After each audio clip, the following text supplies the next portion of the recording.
రామదేవుని వ్రత కథ.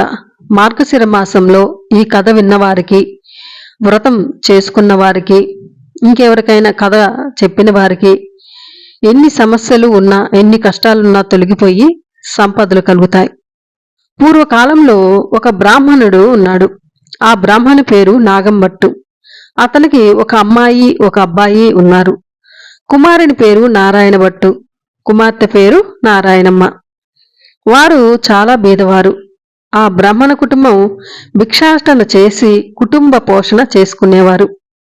కొన్ని సంవత్సరాల తరువాత నాగంభట్టుకి కాశీకి వెళ్లి ధనం సంపాదించి కుటుంబాన్ని పోషించాలనుకున్నాడు. అదే విషయం భార్యతో చెప్పి తెల్లవారుజామునే లేచి కాశీకి ప్రయాణమయ్యాడు.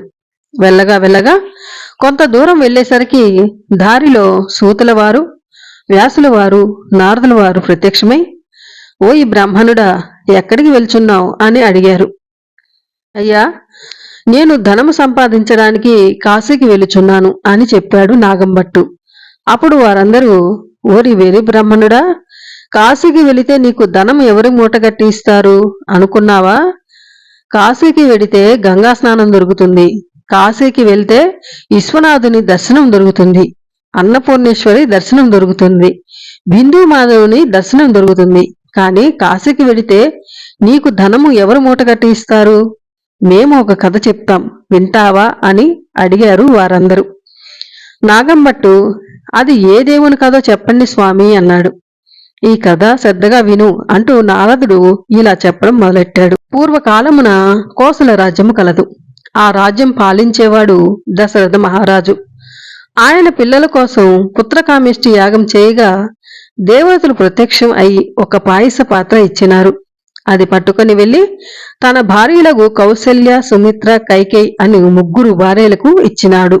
వారు 3 పాయసం భుజించగానే గర్భవతులు అయితిరి. నవమాసములు నిండగా చైత్ర శుద్ధ నవమి నాడు పునర్వసు నక్షత్రమున శ్రీరామ, లక్ష్మణ, భరత, శత్రుఘ్నులను 4 కుమారులు జన్మించారు. వారు దినదిన ప్రవర్ధమాధనులై బాలచంద్రుని వలె పెరుగుచుండిరి. కొన్నాళ్ళయ్యేసరికి విశ్వామిత్రుడు వచ్చి రామలక్ష్మణులను ఇద్దరిని యాగ సంరక్షణార్థం తనతో పంపమని దశరథ మహారాజును అడుగగా, విశ్వామిత్రునితో రామలక్ష్మణులను పంపుటకు దశరథ మహారాజు అంగీకరించగా ముని వారిద్దరికీ బల, అతిబల విద్యలను నేర్పెను. రాముడు తాటకిని చంపి శివుని విల్లు విరచి సీతను పెండ్లి ఆడి అహల్య శాప విమోచనము చేసి పరశురాముని గర్భభంగం చేసి కైకవరము చేత 14 ఏళ్లు అరణ్యవాసంలో నుండగా రావణాసురుడు సీతను ఎత్తుకుపోగా లంకాపురమున కేగి లంకా దహనము చేసి రావణాసురుని వధించి విభీషణకు పట్టము కట్టి అయోధ్యకు తిరిగి వచ్చి పట్టాభిషిక్తులై సుఖముగా రాజ్యమును ఏలుచుండు అని వారు నాగంభట్టుకు చెప్పి మరల రామదేవుని వ్రతం కథా విధానం ఇలా చెప్పారు. 5 లక్ష్మీవారములు, 5 ఆదివారములు పూజ చేసి ఆవు నేతితో దీపం పెట్టి ఆవు పాలు, గోధుమ రవ్వ, పంచదార కలిపి 5 ఉండలు ప్రసాదం చేసి రామదేవునికి నైవేద్యం పెట్టవలెను. 1 ఉండ రామదేవునికి, 1 ఉండ బ్రాహ్మణునికి, మిగిలినవి భార్యా పిల్లలు తినవలెను. ఈ విధంగా 5 లక్ష్మీవారములు పూజ చేయవలెను. ఈ విధంగా నిత్యం రామదేవుని కథ చెప్పుకుంటూ అష్ట ఐశ్వర్యములతో, ఇష్ట సంపదలతో తులతూగుతున్నారట. అలా కొంతకాలానికి ఇదివరకే కాశీకి వెళ్ళవలనన్న నాగంభట్టు ఇప్పుడు కాశీకి వెళ్లి వద్దామనుకొని కొంత ధనం మూట కట్టుకొని కాశీ కావిడి భుజం మీద వేసుకొని కూతురుని, కొడుకును పిలిచి, "మీరు ప్రతిరోజు రామదేవుని కథ మానకుండా శ్రద్ధగా చెప్పుకుంటూ ఉండమని నారాయణమ్మను, నారాయణ భట్టుతోనూ చెప్పి నాగంభట్టు కాశీకి వెళ్ళాడు. మరునాడు నారాయణ భట్టు యాయావారమునకి వెళ్లి వచ్చి, "అమ్మా, రామదేవుని కథ చెబుతాను, విందువు కాని రామ్మ" అని తన తల్లిని పిలిచాడు. అందుకు వాళ్ళమ్మ, "నాయనా, వంట వేళ అయ్యింది, పని మనిషి వచ్చే వేళ అయ్యింది, పాచి పని చెయ్యాలి, ఇప్పుడు కథ వినను, నాకు పని ఉంది" అనెను. మళ్ళీ రాత్రివేళ కథ చెబుతాను, విందువుగాని రావమ్మ అని నారాయణ భట్టు వాళ్ళమ్మను పిలిచాడు. "ఇప్పుడేం కథ నాయనా, పడకల వేళ, నిద్రపోయే వేళ అయ్యింది, ఇప్పుడు వినను అని నిద్రపోయింది. రామదేవునికి కోపం వచ్చింది. ఎలా వచ్చిన ఐశ్వర్యం అలాగే వెళ్ళిపోదలిచి బిందెలు, చెంబులు, గిన్నెలు అన్నీ దొర్లి దొర్లి ఇరుగు పొరుగు వారి ఇంటికి వెళ్ళిపోయాయి. పూర్వం నుండి ముష్టి ఎత్తుకునే చిల్లు రాగి చెంబు కూడా దొర్లి దొర్లి వెళ్ళిపోతుంది. అప్పుడు నారాయణమ్మ చూచి, అమ్మా, అదైనా ఉంచమని రామదేవుని కోరవే అని చెప్పగా, అదైనా ఉంచు రామదేవుడా అని కోరగా ఆ చెంబు తప్ప మిగతావన్నీ వెడలిపోయిను. గూటిలో ఉన్న వెండి కంచము కూడా దొర్లిపోతుండగా అప్పుడు నాగంభట్టు భార్య ఆ కంచం అంచు పట్టుకొని లాగింది. అంచు గల భాగం ఊడిపోయి మిగిలినది ప్రక్క ఇంటికి వెళ్ళిపోయింది. మరునాడు ఏదో పని మీద పొరిగింటికి వెళ్ళింది నాగంభట్టు భార్య. వారి ఇంట్లో ఉన్న వెండి కంచం అంచు చూసి, ఈ కంచము అంచు మాదే అంది. మీ వెండి కంచం అంచు మా ఇంటికి ఎలా వచ్చిందమ్మా? మేము మీ ఇంటికి వచ్చినామా? మీరు మా ఇంటికి వచ్చినారా? కాబట్టి ఆ కంచం మాదే అన్నారు ఆ పొరిగింటి వారు. అలా కాదు, మా ఇంట్లో కూడా కంచం అంచు ఉన్నది, పట్టుకొస్తానని తన ఇంటికి వచ్చి ఇంటిలో ఉన్న కంచం అంచు పట్టుకొని వెళ్ళి రెండు దగ్గర పెట్టి చూడగా అవి రెండు అతుక్కుపోయాయి. ఈ కంచం మాదే అని ఆ పొరుగింటి వారు ఆ కంచాన్ని కూడా లాక్కున్నారు. నాగంభట్టు భార్య సిగ్గుపడి ఇంటికి వెళ్ళిపోయింది. అప్పుడు నారాయణ భట్టు పొరుగింటి వారు ఏమన్నారమ్మా అన్నాడు. ఆ కంచం మాదేనని చెప్పి వారే ఉంచుకున్నారు అంది.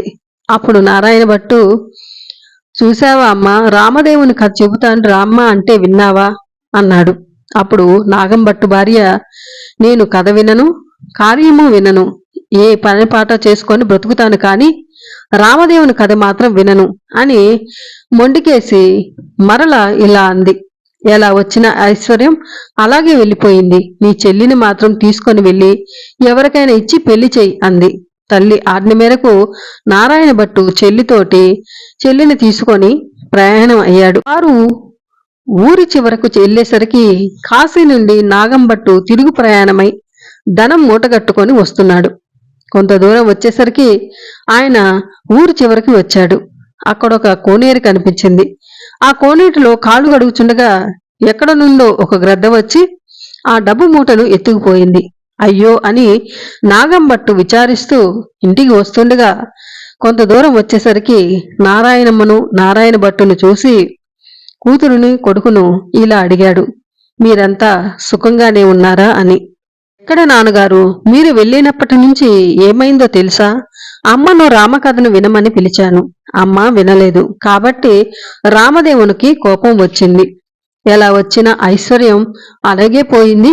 చెంబు కూడా దొర్లిపోవచుండగా నేను చూసి అదైనా ఉంచమని రామదేవుడా తండ్రి అని ప్రార్థించమనగా ఆ చెంబును మాత్రం తప్ప మిగతావన్నీ వెళ్ళిపోయాయి.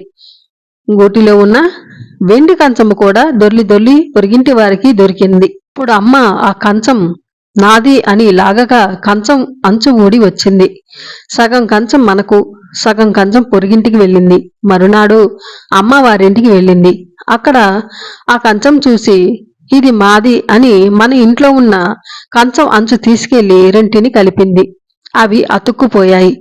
ఆ పొరుగింటి వారు ఈ కంచం మాదే అని ఇవ్వలేదు. అమ్మ ఏడుస్తూ ఇంటికి వచ్చింది. అమ్మా, ఇప్పుడైనా రామదేవుని కథ చెబుతాను వింటావా అని అడిగాను. నేను కథ వినను, కార్యము వినను అన్నది. అందువల్ల రామదేవునికి కోపం వచ్చి ఎలా వచ్చిన ఐశ్వర్యం అలాగే పోయింది. మీ చెల్లెలిని మాత్రం ఎవరికైనా ఇచ్చి పెళ్లి చేయమని చెప్పింది. అమ్మ చెప్పిన ప్రకారం చెల్లిని వెంట పెట్టుకొని వస్తున్నాను. మీ ఆజ్ఞ ఏమిటో చెప్పండి నాన్నగారు అన్నాడు వినయంగా నారాయణ భట్టు. మీ అమ్మ ఎలా చెప్పిందో అలాగే చెయ్యి అని నాగంభట్టు విచారంగా ఇంటికి వెళ్ళాడు. నారాయణ భట్టు నారాయణమ్మను వెంట పెట్టుకొని వెళ్ళగా కొంత దూరం వెళ్ళేసరికి నారాయణ భట్టుకు ఒక బ్రాహ్మణుడు కనిపించాడు. ఓ బ్రాహ్మణుడా, నీకు నా చెల్లెల్ని ఇచ్చి పెళ్లి చేస్తాను, చేసుకుంటావా అని నారాయణ భట్టు అడగగా ఆ విప్రుడు నాకు పెళ్లి వద్దు, పేరంటము వద్దు అని చెప్పి వెళ్ళిపోయాడు. మరికొంత దూరం పోయేసరికి ఇంకొక బ్రాహ్మణుడు కనిపించాడు. అతనికి కూడా నారాయణ భట్టు నా చెల్లెలిని పిలిచి పెళ్లి చేస్తాను, చేసుకుంటావా అని అడిగాడు. ఆ విప్రుడు ఇలా అన్నాడు, నాకు పెళ్లి ఏమీ వద్దు, ఇదివరకే నాకు 2 భార్యలు ఉన్నారు, అని అక్కడి నుంచి వెళ్ళిపోయాడు. మిగతాది తరువాయి భాగం.